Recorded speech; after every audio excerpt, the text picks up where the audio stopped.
बिस्मिल्लाहिर्रहमानिर्रहीम।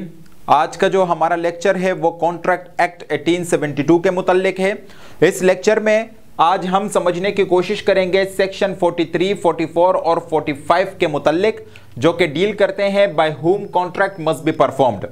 सेक्शन 43 में बताया गया है any one of joint promisors may be compelled to perform, यानी कि सेक्शन 43 में प्रोमिजी के राइट के हवाले से बताया गया है। यानी कि जब किसी कॉन्ट्रैक्ट में एक से ज्यादा प्रोमिसर होंगे तो उस कॉन्ट्रैक्ट में प्रोमिजी का क्या राइट है। एक एग्जाम्पल से समझने की कोशिश करेंगे कि फर्ज कीजिएगा ए, बी, सी और डी ये चारों पार्टनर्स हैं, इन्होंने कॉन्ट्रैक्ट किया है ई से।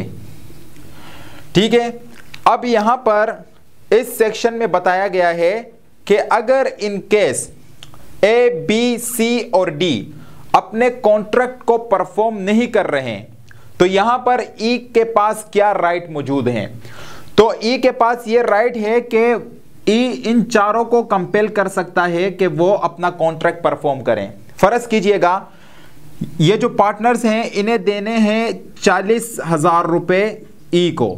ठीक है, अब ये पार्टनर्स जो हैं ये अपना जो कॉन्ट्रैक्ट है ये परफॉर्म नहीं कर रहे हैं, तो यहां पर ई के पास ये राइट है कि वो इन चारों को कंपेल कर सकता है। और इसी सेक्शन में ये भी बताया गया है कि यहां पर ई के पास ये राइट भी महफूज है कि वो इन चारों में से किसी एक को भी कंपेल कर सकता है कि वो ई को 40,000 रुपए दें।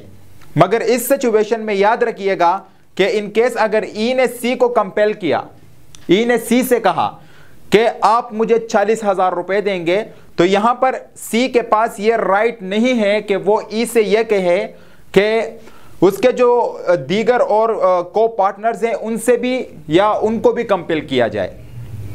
इसी तरीके से ई जो है इन तमाम पार्टनर्स के खिलाफ भी सूट फाइल कर सकता है, और साथ में ई के पास ये भी राइट मौजूद है कि अगर ई चाहता है तो ई इन चारों में से किसी एक के खिलाफ भी सूट फाइल कर सकता है। अगेन अगर इन केस ई ने सी के खिलाफ सूट फाइल किया तो इस सिचुएशन में याद रखिएगा कि सी ये डिफेंस नहीं ले सकता कि इसके जो को पार्टनर्स हैं, या मतलब कि इसके जो को पार्टनर्स हैं जैसे कि ए, बी और डी, उनको भी सूट में शामिल किया जाए, ये नहीं कह सकता वो। ठीक है, तो यहां इस सेक्शन में दरअसल प्रोमिजी के राइट के हवाले से बताया गया है कि प्रोमिजी जो है कॉन्ट्रैक्ट जो प्रोमिसर्स हैं उनसे भी परफॉर्म कर सकते हैं कॉन्ट्रैक्ट को, या उस जो कॉन्ट्रैक्ट है उसको परफॉर्म करा सकता है प्रोमिजी। और इसी तरीके से प्रोमिसर में से किसी एक से भी कह सकता है कि वो अपना कॉन्ट्रैक्ट परफॉर्म करें। अब इन केस फर्ज कीजिएगा कि ई ने सी से कहा कि मुझे आप 40,000 रुपए देंगे, तो सेकेंड पैराग्राफ में बताया गया है ईच प्रोमिसर में कंपेल कंट्रीब्यूशन, यानी कि ई ने सी से कहा कि जो कॉन्ट्रैक्ट आप लोगों ने मेरे साथ किया था उस कॉन्ट्रैक्ट के तहत आप मुझे 40,000 रुपए देंगे।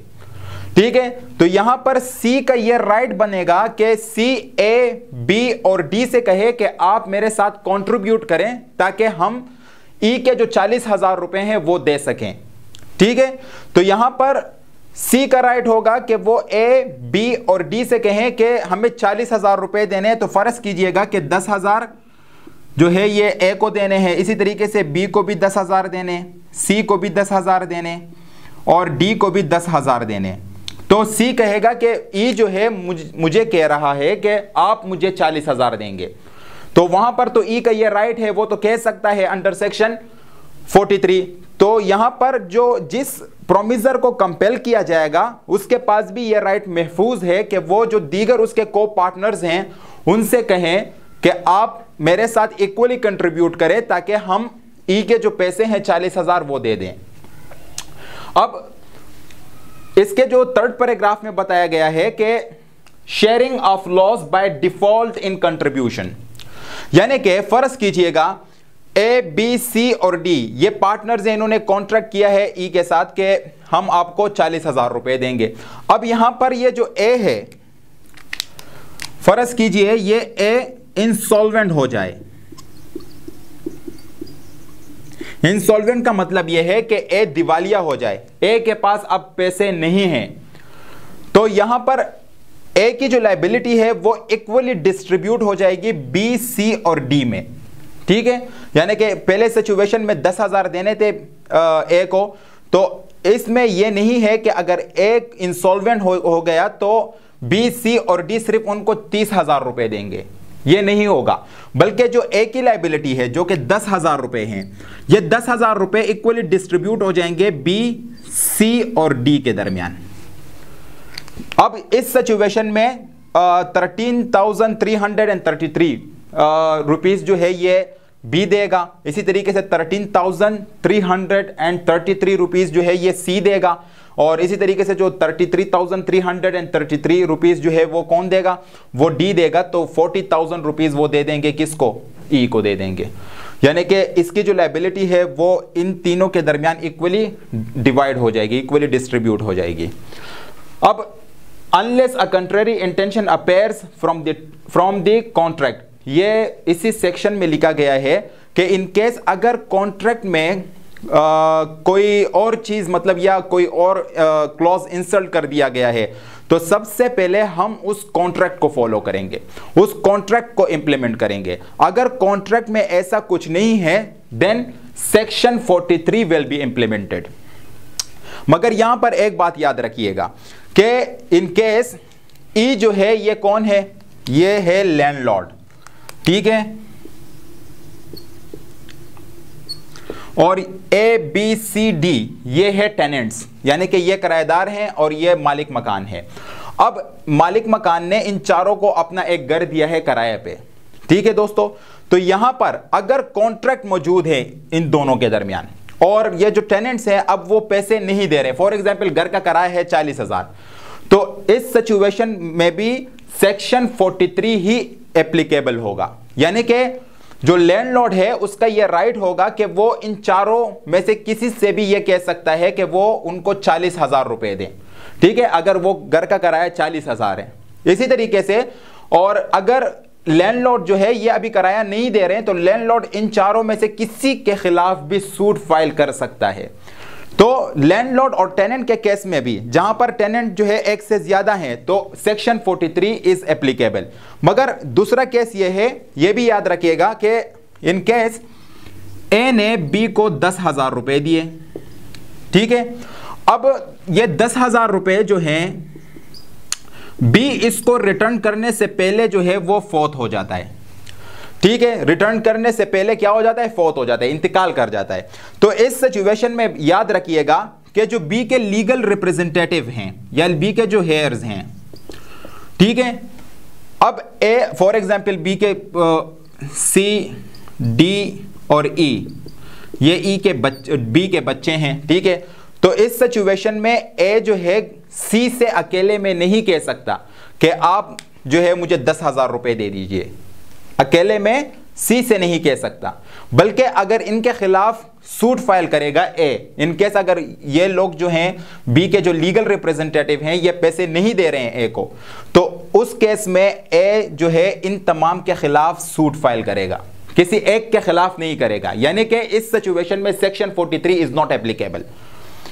अब हम डिस्कस करेंगे सेक्शन 44 को कि सेक्शन 44 में क्या बताया गया है। तो सेक्शन 44 में बताया गया है effect of release of one joint promisor. बहुत ही सिंपल है, इन केस इसी एग्जाम्पल को समझने से जो है हम इस सेक्शन को समझ जाएंगे। ए, बी, सी, डी को 40,000 रुपए देने हैं ई को। अब ई ने क्या किया, ई ने बी को रिलीज कर दिया, बी से कहा कि आप मुझे अपने 10,000 रुपए जो आपकी लायबिलिटी है आप मुझे ना दें। तो इस सिचुएशन में बी की जो लायबिलिटी है वो खत्म नहीं होती। क्यों खत्म नहीं होती? और अगर ई ने बी को जो है रिलीज कर दिया है तो ए, सी और डी की लायबिलिटी खत्म नहीं होती। इसी तरीके से ए, बी, सी और डी की लायबिलिटी भी खत्म नहीं होती। वजह उसका यह है कि अगर ई ने बी को रिलीज कर दिया है तो यहां पर अमाउंट जो है ये फिर आ जाएगा 30,000, ठीक है। तो ये 30,000 जो है ये इक्वली डिस्ट्रीब्यूट हो जाएंगे, इक्वली डिवाइड हो जाएंगे ए, बी, सी और डी के दरमियान। यानी कि ई ने सिर्फ बी को रिलीज किया है, ए, सी और डी की लायबिलिटी खत्म नहीं होगी। इसी तरीके से ये पार्टनर्स हैं तो पार्टनर्स ये कह सकते हैं, यानी कि इसके जो को पार्टनर्स हैं कि ठीक है आपको ई ने रिलीज किया है, मगर आपकी जो रिस्पॉन्सिबिलिटी है, हमारे साथ आपकी जो रिस्पॉन्सिबिलिटी है वो आपको परफॉर्म करनी पड़ेगी। तो इस सिचुएशन में अमाउंट जो है वो डिक्रीज हो जाएगा, 40 से 30 हो जाएगा, 40,000 से 30,000 हो जाएगा। और ये 30,000 जो है ये इक्वली देंगे, A B C D equally देंगे किसको, ई को। तो इस सिचुएशन में 7,500 रुपए ए देगा, 7,500 रुपए बी देगा, 7,500 रुपए सी देगा और 7,500 रुपए डी देगा। So now friend, we will discuss about section 45 that deals with devolution of joint rights. Section 42 में हमने पढ़ा था devolution of joint liabilities, जिसमें मैंने आप लोगों को बताया था कि अगर एक से ज्यादा प्रोमिजर है और उन प्रोमिजर में से किसी एक प्रोमिजर का इंतकाल हो जाए तो उस प्रोमिजर की जो लायबिलिटी है वो डिवॉल्व हो जाएगी उसके लीगल रिप्रेजेंटेटिव की तरफ। अब यहां पर सूरत हाल कुछ यूं है कि अगर इनकेस एक प्रोमिजर है, वहां पर एक से ज्यादा प्रोमिजर थे, यहां पर एक प्रोमिजर है और उसने कॉन्ट्रैक्ट किया है बी सी और डी के साथ, ठीक है। कॉन्ट्रैक्ट ये है कि ये जो ए है ये इन तीनों को 30,000 रुपए देंगे। अब इस कॉन्ट्रैक्ट को परफॉर्म करने से पहले जो है बी इंतकाल कर जाए, अब कॉन्ट्रैक्ट परफॉर्म नहीं हुआ, ए को पैसे देने हैं 30,000, अब बी ने पैसे रिसीव नहीं किए और बी का क्या हो जाए, इंतकाल हो जाए, तो एट दैट टाइम जो बी के लीगल रिप्रेजेंटेटिव होंगे सी और डी मिलकर ए से ये कॉन्ट्रैक्ट परफॉर्म करवा सकते हैं। यहां पर बी का जो राइट था इस कॉन्ट्रैक्ट में वो डिवॉल्व हो जाएगा बी के लीगल रिप्रेजेंटेटिव की तरफ। तो बी के बजाय जो है बी के लीगल रिप्रेजेंटेटिव आ जाएंगे। इसी तरीके से अगर सी इंतकाल कर जाए, ठीक है, तो फिर बी के लीगल रिप्रेजेंटेटिव, सी के लीगल रिप्रेजेंटेटिव और डी इस कॉन्ट्रैक्ट को परफॉर्म करवा सकते हैं ऐसे, ठीक है। यानी कि अगर ए बाद में मना कर दे कि मैं आप लोगों को 30,000 रुपए नहीं दूंगा, तो बी के लीगल रिप्रेजेंटेटिव, सी के लीगल रिप्रेजेंटेटिव और डी जो है ये तीनों ज्वाइंटली जो है ए के खिलाफ कानूनी कार्रवाई कर सकते हैं, यानी कि ए के खिलाफ सूट फाइल कर सकते हैं कि ए इनको 30,000 रुपए नहीं दे रहा। इसी तरीके से अगर इनकेस तीनों का इंतकाल हो जाए तो उस सूरत हाल में क्या होगा, उस सूरत हाल में यह होगा कि इन तीनों के जो लीगल रिप्रेजेंटेटिव हैं ये फिर उन्हीं का राइट है कि वो ऐसे 30,000 रुपए रिसीव कर दें, ठीक है। तो इस सेक्शन में यही बताया गया है। अब तक के लिए मुझे इजाजत दीजिएगा। अल्लाह हाफिज़ एंड टेक केयर।